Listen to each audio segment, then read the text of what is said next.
Proclamation of Republic বা proclamation of second Republic এটা ঘোষণা হওয়াটা এবং প্রকাশ করা আমি মনে করি খুবই দরকার। যখন কোনো রাষ্ট্রে আপনি বহির্বিশ্বে দেখবেন, যখন কোনো রাষ্ট্রে গণঅভ্যুত্থান হয় তারপরে পূর্ববর্তী কোনো সংবিধান বলেন বা পূর্ববর্তী কোনো নীতি এগুলা থাকে না। এই প্রোক্লেমেশনের যে অর্থটা এখানে দাঁড় করানো হবে সেটা হলো যে এই গণঅভ্যুত্থান ইটসেলফ একটা লেজিটিমেসি, এই গণঅভ্যুত্থান নিজেই একটা বৈধতা, এবং সেই বৈধতার উপর দাঁড়িয়ে একটা নতুন সংবিধান কিংবা নতুন একটা রাজনৈতিক বন্দোবস্তের জায়গা তৈরি হবে। 24-এর এই গণ আন্দোলন বা গণ অভ্যুত্থান বা বিপ্লবের পরে অবশ্যই আমাদের একটা নতুন সাংবিধানিক কাঠামো দরকার, এবং সেই সাংবিধানিক কাঠামোর যে বৈধতা কিংবা কারা এই সাংবিধানিক কাঠামোটা তৈরি করবেন সেটা হচ্ছে এই গণঅভ্যুত্থান ইটসেলফ সেটার অ্যান্সার। 31 ডিসেম্বর বৈষম্য বিরোধী ছাত্র আন্দোলন যে জুলাই বিপ্লবের ঘোষণাপত্র প্রকাশ করবে বলে জানিয়েছে, এই ঘোষণাপত্র প্রকাশের বিষয়টি আসলে আপনি কিভাবে দেখছেন, এই ব্যাপারে কি বলবেন রফিকুল ইসলাম? আসলে দেখুন আশফাক, একটি কথা, আসলে 31শে ডিসেম্বর যে কি হতে যাচ্ছে এটা মানুষ কিন্তু বুঝতে পারতেছে, যেটা 5ই আগস্টই হওয়ার কথা ছিল। আসলে দেখেন 5ই আগস্টে না হওয়ার ফলে আজকে এই হাসিনার দোসররা বা তার সহযোগীরা বিভিন্ন জায়গায় সক্রিয় হয়ে পড়েছে। সুতরাং যেটা 5ই আগস্ট হয়নি, আমি মনে করি 31শে ডিসেম্বর প্রোক্লামেশন অফ রিপাবলিক বা প্রোক্লামেশন অফ সেকেন্ড রিপাবলিক এটা ঘোষণা হওয়াটা এবং প্রকাশ করা আমি মনে করি খুবই দরকার।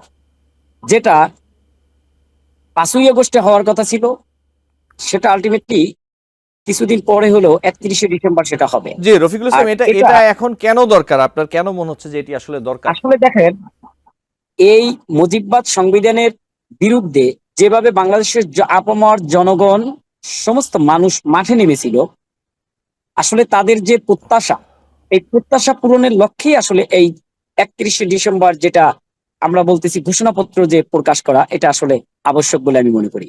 মানে তাহলে এই ঘোষণাপত্রটি আসলে কি জন্য আপনি মনে করছেন যে ঘোষণাপত্রটি হচ্ছে বর্তমান যে সংবিধান আছে আসলে সেটি যাতে না থাকে, অথবা এটি বাদে অন্য কোনো কিছু নিয়ে আসলে এই বিষয়টি, রফিকুল ইসলাম এমনটাই বলতে চাচ্ছেন আপনি? জি জি জি জি, এক্স্যাক্টলি। আচ্ছা, কিন্তু এই যে একটি কথা আমরা শুনতে পাচ্ছি কি মুজিববাদ সংবিধান এবং মুজিববাদের যে বিষয়টি, এই সংবিধান তো বাংলাদেশের সংবিধান, এখানে মুজিববাদ অথবা অন্য যে কোনো কিছুই আমরা বলি, এই বিষয়টি আসলে কেন আসছে এটি একটু বলবেন আমাকে? আচ্ছা, আপনি দেখুন একটা বিষয় এইখানে, আপনার আসলে একটা বিষয় আপনারা এখনো ভাবতে পারতেছেন না। এই সংবিধানটা রচনা করা হয়েছিল এই মুজিবীয় আদর্শের মধ্যে মুজিব সরকারের আমলে। আর এই মুজিব সরকারের আমলে যে সংবিধানের যে ঘোষণা ছিল সেই অনুযায়ী কিন্তু রাষ্ট্র পরিচালনা হয়নি। কারণ এর ভিতরে যে ইনসাফ একটি কথা ছিল, এই ইনসাফ দীর্ঘ 53 বছরে বাংলাদেশে কিন্তু প্রতিষ্ঠা হয়নি। এই ফ্যাসিস্ট সরকার এখন নতুন করে সংবিধান যদি প্রণয়ন করা হয় তাহলে বাংলাদেশে ইনসাফ প্রতিষ্ঠা হয়ে যাবে, এটা গ্যারান্টি দিয়ে বলছেন আপনি? অবশ্যই আমরা নতুন সংবিধানের পক্ষে এবং বরাবরই আমরা সবসময় নতুন সংবিধানের দেশে সংবিধান আছে সব দেশে, তাহলে যেসব দেশে নতুন করে সংবিধান করা হয়েছে অথবা যেসব দেশে নাই অথবা যেসব দেশে সংবিধান আছে সেসব দেশে আসলে এটা প্রতিষ্ঠা হয়ে গেছে, আপনি কি মনে করছেন?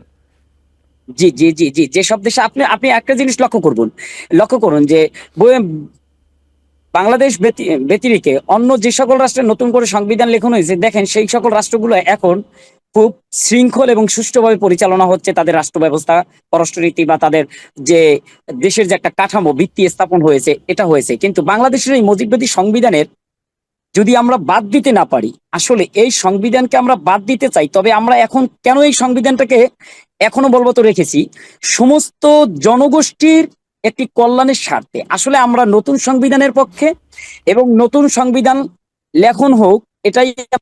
যদি নতুন সংবিধান লেখা হয় তাহলে প্রত্যেকটা মানুষের যে তাদের নাগরিক অধিকার এবং যে মানুষের আইনের সুশাসন, একজন সাধারণ মানুষের যে অধিকার বাংলাদেশে থাকা দরকার, সেই অধিকারটা দীর্ঘ 53 বছর ছিল না এই সংবিধানের দোহাই দিয়ে। সুতরাং এই সংবিধানকে ছুঁড়ে ফেলার জন্য এই সংবিধান কারা লিখবেন নতুন সংবিধান? এখন দেখেন আমাদের জাতীয় নাগরিক কমিটির পক্ষ থেকে 69টা দফা অলরেডি আমরা নতুন সংবিধান লেখার পক্ষে, তারপরেও আমরা রাষ্ট্রের সাথে অলরেডি 69টা দফা পরিবর্তনের জন্য যেটা দিয়েছি, আমরা প্রস্তাব জানিয়েছি। এখন এখানে সংবিধানের বিভিন্ন নেতৃবৃন্দ থাকবেন, এই সংবিধান বিশ্লেষকরা থাকবেন, যারা সংবিধান বিষয়ে প্রজ্ঞাবান বা তারা যারা লিখন এর বিষয়ে যারা জানে বুঝে তারাই থাকবে। এর ভিতরে জাতীয় নাগরিক কমিটির নেতৃবৃন্দ থাকবে। রফিকুল আর ইসলাম, সংবিধান পরিবর্তন কোনো রাজনৈতিক দল বা সংগঠনের বিষয় নেই, এটি যারা সরকারে আছেন অথবা সংসদে যারা থাকবেন তাদের বিষয়ে, এরও কিছু নিয়ম আছে। এখন বিষয় যেটি হচ্ছে, আমি যেটি বলতে চাচ্ছি যে এটি যদি করতে হয় অথবা কেউ যদি করেও, সেটা তো অবশ্যই যেই সরকার আছে সেই সরকারের ইচ্ছা অথবা তাদের সহযোগিতা লাগবে, নাকি কি বলেন রফিকুল ইসলাম? আমি একটা জিনিস আপনাকে উল্লেখ করে বলি, আসলে কোনো গণ অভ্যুত্থান কোনো সংবিধানের উপরে দাঁড়িয়ে কিন্তু হয় না। রফিকুল ঠিক আছে, ইসলাম, এটি নিয়ে আমি ব্যাখ্যায় অথবা এটার সংজ্ঞায় যাব না, কিন্তু 5ই আগস্টে গণ আন্দোলন হয়েছে, অবশ্যই সবই হয়েছে, কিন্তু এটা কি গণ অভ্যুত্থান অথবা বিপ্লব, এই বিষয়টাকে আমাকে একটু ক্লিয়ার করবেন রফিকুল ইসলাম? অবশ্যই গণ অভ্যুত্থান, কেন নয়, অবশ্যই গণ অভ্যুত্থান। আর আচ্ছা, একটি যে রাষ্ট্রে, যখন কোনো রাষ্ট্রে আপনি বহির্বিশ্বে দেখবেন, যখন কোনো রাষ্ট্রে গণ অভ্যুত্থান হয়, তারপরে পূর্ববর্তী কোনো সংবিধান বলেন বা পূর্ববর্তী কোনো নীতি এগুলা থাকে না, তখন আচ্ছা। সবকিছু নতুনত্বর বিষয় চলে আসে, সবকিছু নতুন ভাবেই তৈরি করতে হয়। তাহলে এই বিষয়টি 5 মাস পরে এসে আসলে কেন মনে হচ্ছে যে পরিবর্তন করা প্রয়োজন আসলে যেটা আপনার কাছে? 5ই আগস্ট হওয়ার কথা ছিল, আমরা কিন্তু আসলে আপনি দেখছেন বৈষম্য বিরোধী ছাত্র আন্দোলনের আহ্বায়ক জনাব হাসনাত আব্দুল্লাহ ইতিমধ্যে কিন্তু বলেছে, যেটা 5ই আগস্ট হওয়ার কথা ছিল, কিন্তু সেটা একটু দেরিতে হলেও 31শে ডিসেম্বরে আমরা সেই ঘোষণাপত্রটি প্রকাশ করতেছি।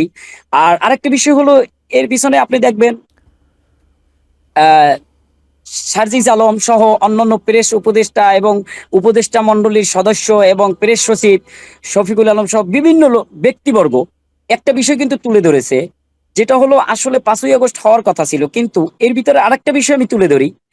বিভিন্ন জায়গায় দেখবেন প্রোপাগান্ডা ছড়াচ্ছে এর ভিতরে সরকার জড়িত, আসলে সরকার জড়িত না, সেটা কিন্তু ইতিমধ্যেই জি, প্রেস তুলে সচিব ধরেছে। বলেছেন, জি প্রেস সচিব বলেছেন, উনি বলেছেন যে আসলে এই বিষয়টি প্রাইভেট বিষয়, মানে অর্থাৎ এর সাথে সরকারের কোনো সম্পর্ক নেই, এই জি অবস্থানটি জি তিনি জি জি এটা পরিষ্কার করেছেন। একান্তই আসলে আন্দোলন কেন্দ্রিক, ছাত্র জনতার বিপ্লবী যারা ছাত্র জনতা ছিল, এই জুলাই অভ্যুত্থানে যারা জড়িত ছিল, একান্তই তাদের বিষয়টা।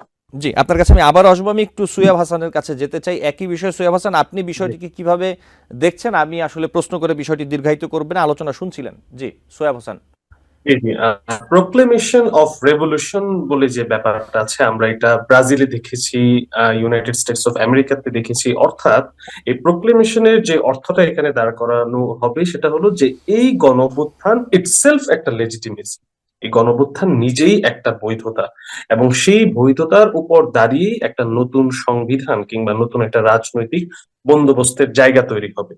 আমরা যেই 72-এর সংবিধান নিয়ে যে মূল সমস্যাটি আমরা দেখেছি সেটা হচ্ছে যে বিগত সময়ে যখন গণতান্ত্রিক অধিকার মানুষের হরণ করা হচ্ছিল বা নির্বাচন ব্যবস্থাকে ধ্বংস করা হচ্ছিল, যেই ন্যারেটিভটা আওয়ামী লীগের পক্ষ থেকে সব সময় দাঁড় করানোর চেষ্টা করা হয়েছে যে আমাদের সাংবিধানিক ধারাবাহিকতা বজায় রাখতে হবে, এবং এই সাংবিধানিক ধারাবাহিকতার কথা বলেই কিন্তু বিগত 15 বছর যে আওয়ামী ফ্যাসিস্ট রেজিম তারা কিন্তু ক্ষমতায় থেকেছে। সুতরাং 24-এর এই গণ আন্দোলন বা গণ অভ্যুত্থান বা বিপ্লবের পরে অবশ্যই আমাদের একটা নতুন সাংবিধানিক কাঠামো দরকার, এবং সেই সাংবিধানিক কাঠামোর যে বৈধতা কিংবা কারা এই সাংবিধানিক কাঠামোটা তৈরি করবেন সেটা হচ্ছে এই গণঅভ্যুত্থান ইটসেলফ সেটার অ্যান্সার। এবং যতদূর আমি বুঝতে পারি যে 31শে ডিসেম্বর সেই গণঅভ্যুত্থানটাকে রাজনীতির একটা রেফারেন্স পয়েন্ট হিসাবে এস্টাবলিশ করে দেন একটা নতুন সংবিধান কিংবা নতুন একটা রাজনৈতিক বন্দোবস্তের দিকে হয়তো আমরা এখানে সোহেব এগিয়ে হাসান, যাব। একটি প্রশ্ন আছে। বিষয়টি হলো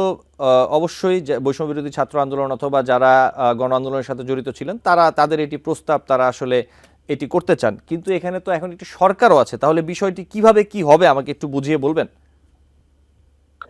এই ক্ষেত্রে আমি যেটা আবারও বলেছি যে এই প্রোক্লেমেশন নিজেই একটা রেফারেন্স হবে, সে কোনো ধরনের সরকার বা পূর্ববর্তী কোনো কাঠামোর উপরে সে নির্ভর করবে না। অর্থাৎ এই কে প্রোক্লেমেশন করবে না? নিজেই একটা রেফারেন্স সুয়েব হিসেবে হাসান, কাজ কে করবে। করবে না?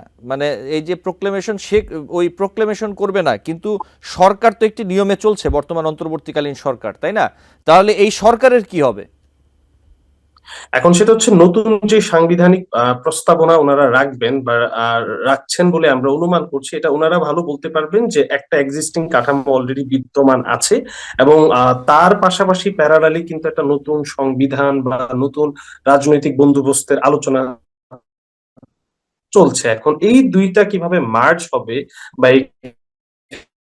এখানে যে টেকনিক্যাল যে দ্বন্দ্বটা হতে পারে এটা কিভাবে রিজলভ করবেন, এই অ্যান্সারটা বোধ করি যারা এই প্রোক্লেমেশনের ঘোষণা আয়োজনটা দেবেন। করবেন তারাই সবচেয়ে জি ভালো বলতে পারবেন। জি তবে জি বলুন সোয়াব। জি, এখন এই বিদ্যমান সরকার এবং নতুন সাংবিধানিক যে বন্দোবস্ত, এই দুইটাকে আমরা কিভাবে একসাথে সামনে করে এগিয়ে নিয়ে যাব, আশা করি এই উত্তরটা ওনাদের দিক থেকে আসা উচিত। কারণ সরকার অলরেডি বলেছে যে তারা কিন্তু এটার অংশ না। এবং একদিক থেকে আবার 31শে ডিসেম্বর আমরা শুনতে পাচ্ছি যে 72 এর সংবিধানটাকে আমরা বাদ দিয়ে একটা নতুন যাত্রা শুরু করবো। সুতরাং এই যে দুইটা দ্বন্দ্বের জায়গাটা আপাত দৃষ্টিতে যেটা মনে হচ্ছে, সেই দ্বন্দ্বটা কিভাবে নিরসন হবে এটাও আমাদের জানা দরকার। নতুন সংবিধানের আলাপ আসছে, এটা অবশ্যই ভালো একটা দিক। আমাদেরও দরকার আছে যে একটা নতুন রাজনৈতিক বন্দোবস্তের ভিতর দিয়ে যাওয়া, but at the same time এই টেকনিক্যাল যে ইস্যুটা আছে এটাকে অবশ্যই আমাদের ভালোভাবে ডিল করতে হবে। আদারওয়াইজ কিন্তু এটা একটা আসলে কি বলবো যে রাজনৈতিক যে অ্যাম্বিগুইটি, আমরা সেই দিকে চলে যাচ্ছি। নিউ ইয়র্ক থেকে সম্প্রচারিত TVN 24 টেলিভিশন বিশ্বজুড়ে বাঙালির কণ্ঠস্বর।